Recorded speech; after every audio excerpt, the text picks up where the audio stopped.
ear infection or something like that, and I just showed up and they just fixed me and I was good to go. And do you think America should be like that, United States? Well, it can't be like that because see, the other thing people don't understand is that there are 350 million people in this country. I don't know what they do in Russia. I don't know what they do in China. I got to find out. But all these other little countries, like these European countries where they have all this kind of thing, there isn't that many people in these countries. So the way I look at it is like doctors have to get paid, nurses have to get paid. The people who do all this medical stuff, they all have to get paid. So who pays them? How do they get paid? Right. So everything can't be free. I mean, I just don't understand how you would expect stuff to be free.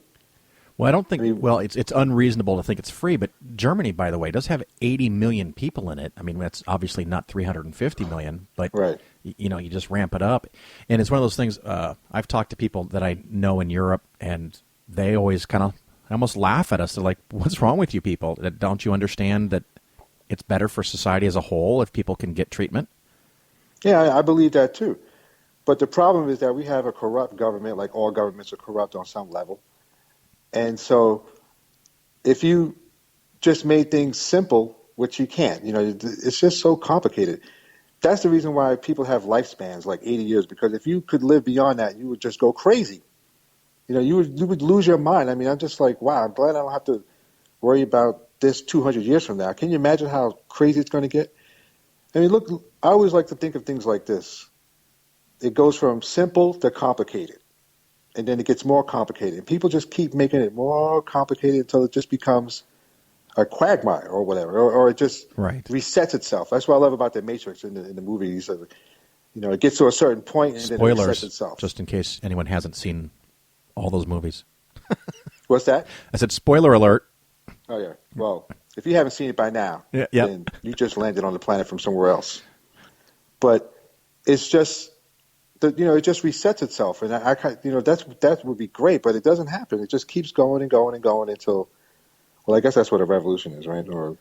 Well, Or a protest or I mean, something. there's that way. I mean, maybe you just have a political one and you get someone in that wants to change everything, but one person can't do it. You have to have a whole bunch of people. Like, one of the things that it drives me nuts, my mom is 80 years old, Mm-hmm. and of course, like anyone loves their mom, I love my mom, and she's starting to have a little memory trouble. She's having a hard time functioning with some of the modern technology because it wasn't around, when she was growing up.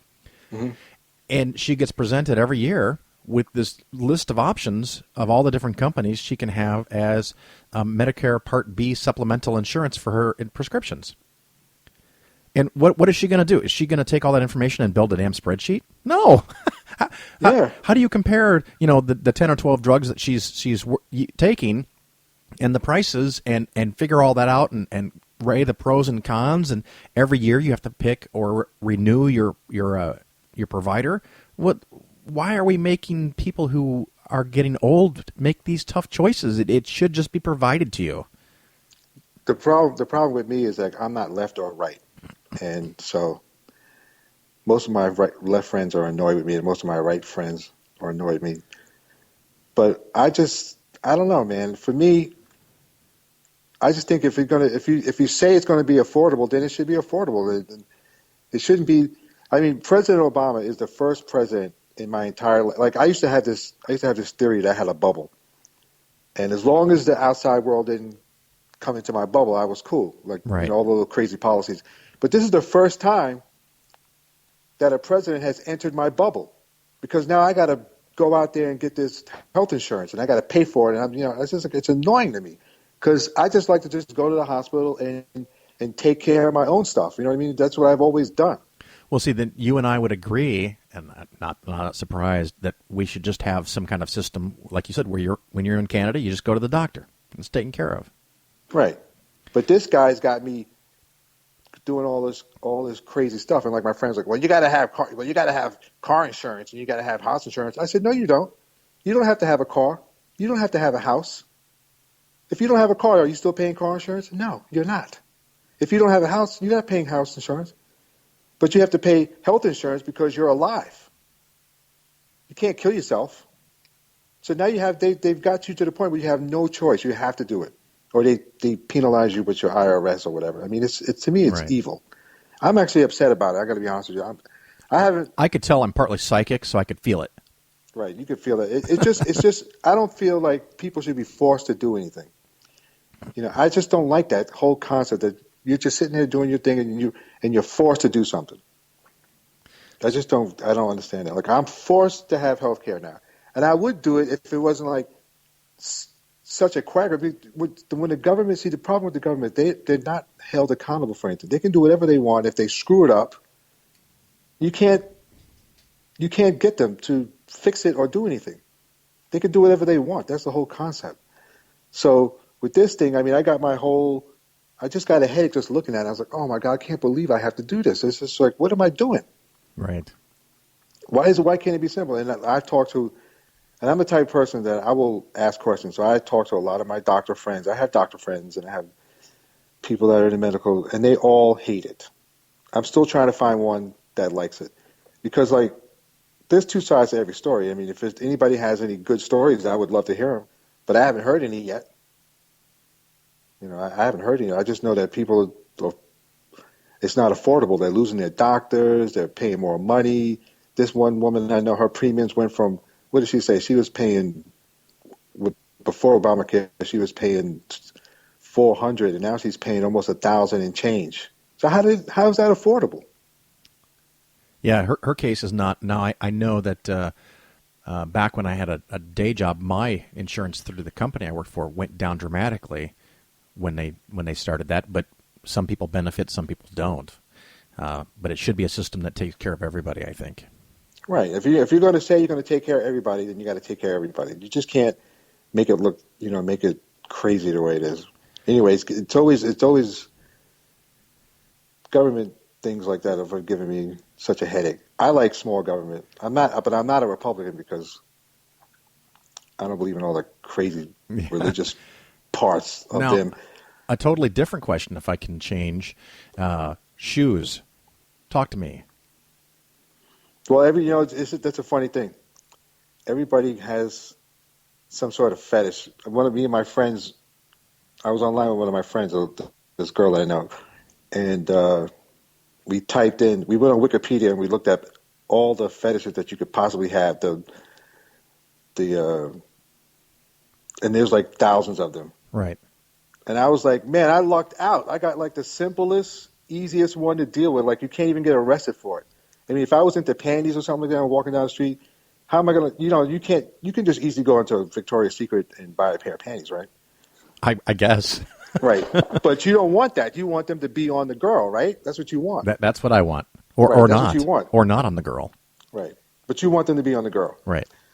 So the only way for you to look at that, because obviously panties are undergarments, so you can't, unless you have a girlfriend, which a lot of these guys don't because, they're kind of freaky or whatever. I guess, I don't know. So you can get arrested for looking at somebody's panties while they're on. But all I got to do is just go on the subway, look down, look at girls' feet, and I'm good. And there's the shoes. Right. I don't have to do anything. Now, do I understand? Can't get arrested. You actually design shoes? Is that? Well, I'm trying to design them. Okay. I mean, I can design them, but getting them made is like a whole. That's where I'm stuck. I don't even know what to do. Yeah. Now, is it just women's shoes or men's too? I don't like anything to do with men. All right. Fair enough.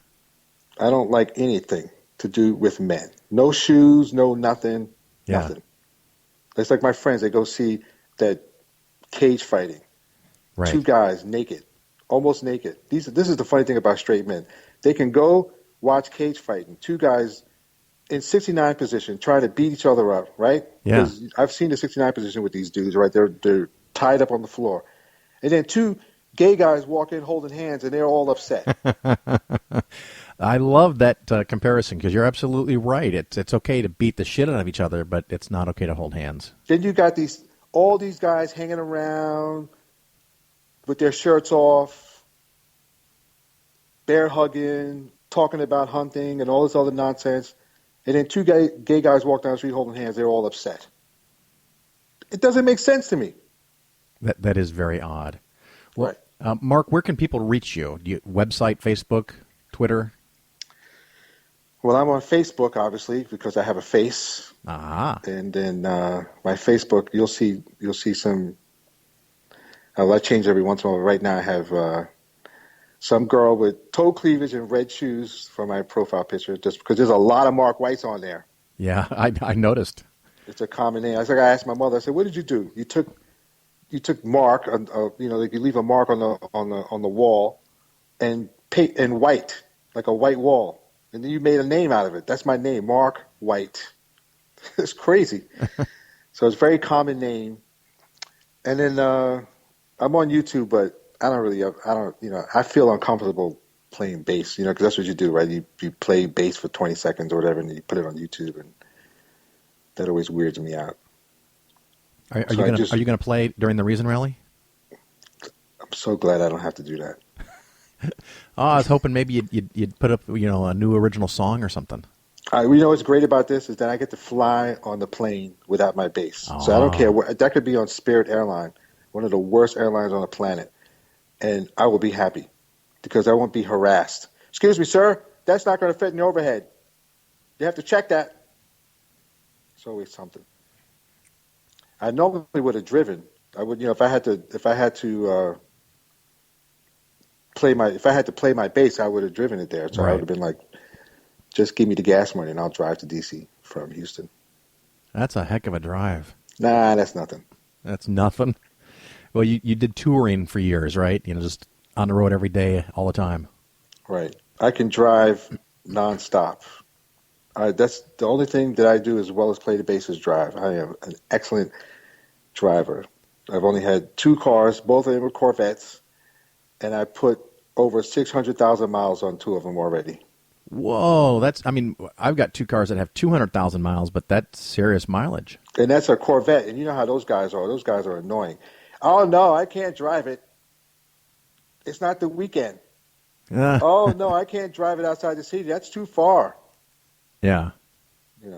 I actually drive those things. I know people, they only drive it on the weekend, and they only drive it around town, and they never, ever got it past 100.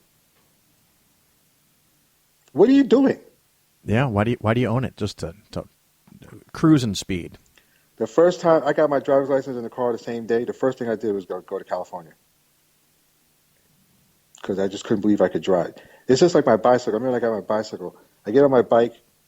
2 hours later, I'm on the other side of New York City. Because I can't even walk back. That's right. Then I get a car. 18 hours later, I'm in California. I can't even walk back. It's amazing. Planes give me that same feeling until you get on an airplane, you go to sleep. Yep. Well, I wish I could go sleep. Yeah. And then you're in Hawaii. How am I going to get back from Hawaii if there's no more planes? It's a long boat ride, yeah. All right, well, Mark, thank you so much for being on the show, and I look forward to seeing you in D.C., and I can't wait to see what your talk is going to be about all 8 minutes. That's right. I got to write something. Yeah, you bet. Well, you don't have to write something. You could just go up there and wing it for 8 minutes. You know what? I would be able to do it too, but I feel like I have to. I feel like I have to have a rally and speech. That's handy if you can pull it off. I'm not sure quite how one does that, but I think I can do it. Excellent. Well, I look forward to it, and thanks again for being on the Phil Ferguson Show. I appreciate it very much. Thank you very much for having me. All right, bye-bye. Appreciate it. All right, everybody. This is Phil Ferguson, and you are listening to the Phil Ferguson Show. Just a few notes on some upcoming conferences, just friendly reminders for everyone who's listening. A lot of people in Nashville, I talked about earlier in the show, said that they were there because they heard it on my show, and I'm very honored by that, and that's something that I value. So if you know of a conference, big or small, that I'm not already talking about, please let me know. I'd be happy to mention it. Upcoming in just a few weeks, Friday, April 1st and 2nd, which of course is the Saturday, I know, is Logicon in Fayetteville, Arkansas. I will be there, so check that out. The very following weekend, I'm likely to be there, and we're still working on some details, is the Free Thought Festival in Madison, Wisconsin. So you can go check that out. Just Google it. And, of course, April 30th, I will be in L.A. for the Free Thought Alliance Conference. I will be a speaker there. And then I will be on a little road tour the following week. I will be in L.A. For a couple of days, just kind of hanging out. So if you're in the area, around May 5th or May 2nd or 3rd, let me know. And then I will start driving up the coast and